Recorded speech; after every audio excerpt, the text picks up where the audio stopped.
सबसे पहले आज हम शुरुआत करते हैं तबलीगी जमात का वो जलसा दिखाएंगे जिसमें 3 लाख से ज्यादा लोग शामिल हुए और अब इन तस्वीरों की हर तरफ चर्चा हो रही है। चर्चा का कारण यह है कि लाखों लोगों के शामिल होने के बावजूद इस जलसे का आयोजन शांतिपूर्ण और व्यवस्थित तरीके से हुआ। इसमें भाईचारे की मिसाल पेश की और ये जलसा हरियाणा के उसी मेवात में हुआ जहां आज से 99 साल पहले इस इस्लामिक संगठन की नींव रखी गई थी।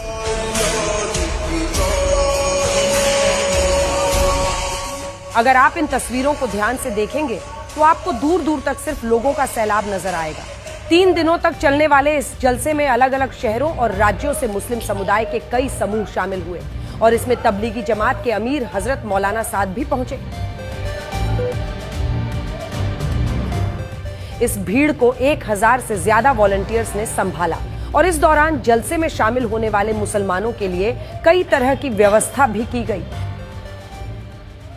बड़ी बात है ये, क्योंकि हमारे देश में भीड़ का प्रबंधन नियंत्रण आसान नहीं होता और कई बार इस तरह के आयोजनों में भगदड़ का खतरा बना रहता है। लेकिन तबलीगी जमात के इस जलसे में न सिर्फ 3 लाख लोगों की भीड़ आई, बल्कि इस आयोजन में हिंदू मुस्लिम एकता की मिसाल भी आज पेश की गई। ये भाई मोहब्बत की चाय। और इसके लिए इस जलसे में एक टी स्टॉल लगाया गया जिसका नाम था मोहब्बत की चाय। ये स्टॉल जिस फाउंडेशन ने लगाया उसका नाम है अखिल भारतीय पिछड़ा और अल्पसंख्यक समुदाय कर्मचारी महासंघ। इसकी स्थापना दिवंगत नेता काशीराम और अन्य नेताओं ने की थी और अब इसी संगठन ने तबलीगी जमात के मुसलमानों को एक स्टॉल लगाकर मोहब्बत की चाय पिलाई। जबकि राजेश गर्ग नाम के एक स्थानीय व्यापारी ने वेज बिरयानी का एक स्टॉल लगाया और इस स्टॉल के जरिए हिंदू मुस्लिम एकता की मिसाल पेश की।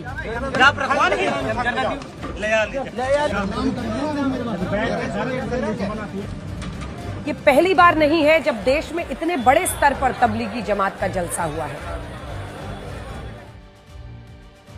शुद्ध वेज बिरयानी उस स्टॉल में बेची जा रही थी। आज से 7 साल पहले उत्तर प्रदेश के बुलंदशहर में तबलीगी जमात का अब तक का सबसे बड़ा जलसा हुआ था जिसमें 20 लाख लोगों के शामिल होने का दावा था और इनमें 20,000 लोग दूसरे देशों से आए थे। देखिए, ये सरों का समुद्र बुलंदशहर की, ये देखिए 20 किलोमीटर दूर तक आपको टेंट ही टेंट नजर आ रहा है और मैं चारों तरफ जहां भी खड़ा हूं इससे चारों तरफ 20-20 किलोमीटर दूर तक कुछ नहीं है।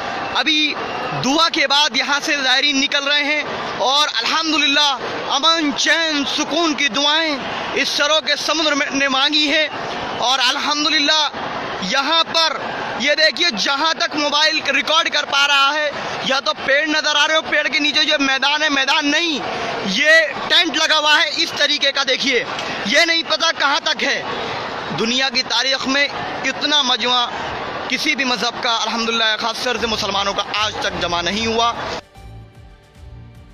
इन तस्वीरों को देखने के बाद कई लोगों के मन में यह सवाल होगा कि आखिर तबलीगी जमात इन जलसों का आयोजन क्यों करता है और इस तबलीगी जमात में कौन से लोग होते हैं। तो असल में तबलीगी जमात का मतलब होता है एक ऐसा समाज जो अपने धर्म का प्रचार प्रसार करता है। तबलीगी जमात की शुरुआत सुन्नी इस्लाम के एक मिशनरी मूवमेंट से हुई थी और इसके संस्थापक मौलाना मोहम्मद इलियास कंधलवी थे, जिनकी तस्वीर आप देख रहे हैं, जिन्हें देवबंदी विचारधारा से प्रेरित एक इस्लामी विद्वान माना जाता था। यहां देवबंदी विचारधारा का मतलब सहारनपुर के दारुल उलूम देवबंद से है जो एशिया का सबसे बड़ा इस्लामिक मदरसा है। देखिए, जब तबलीगी जमात की नींव रखी गई थी तब इसका उद्देश्य था एक ऐसा समूह बनाना जो सच्चा मुसलमान बनने का संदेश दे और उन मुसलमानों को असली इस्लाम की ओर लौटाए जो सही आचरण से दूर हो गए थे। उनका नारा था, ए मुसलमानों सच्चे मुसलमान बन। ब्रिटिश भारत में यह इस्लामिक आंदोलन तेजी से फैला। साल 1941 में जब इसका पहला जलसा हुआ तब इसमें 25,000 लोग शामिल हुए थे। हालांकि विभाजन के बाद तबलीगी जमात भारत, पाकिस्तान और आज के बांग्लादेश में बंट गया और इसके बाद धीरे धीरे इसने 150 देशों में अपनी जड़ें जमा ली। 150 देशों में और आज अमेरिका से लेकर भारत तक तबलीगी जमात के कई जलसों का आयोजन होता है और इनमें लाखों लोग शामिल होते हैं। बड़ी बात यह है कि तबलीगी जमात कहता है कि इसका मकसद दूसरे धर्मों के लोगों का धर्म परिवर्तन कराना नहीं है, बल्कि इसका मकसद है इस्लाम धर्म को मानने वाले लोगों को इसका सही रास्ता बताना। और तबलीगी जमात खुद को गैर राजनीतिक जमात मानता है और यही संदेश देने के लिए वो अलग अलग शहरों में अपने जलसे कराता है। इस बार मेवात में भी ऐसा ही जलसा हुआ, जिसकी तस्वीरें अब चर्चा का विषय बनी हुई हैं, जिसके साथ हमने आपको पूरी तस्वीर यहाँ की दिखाई।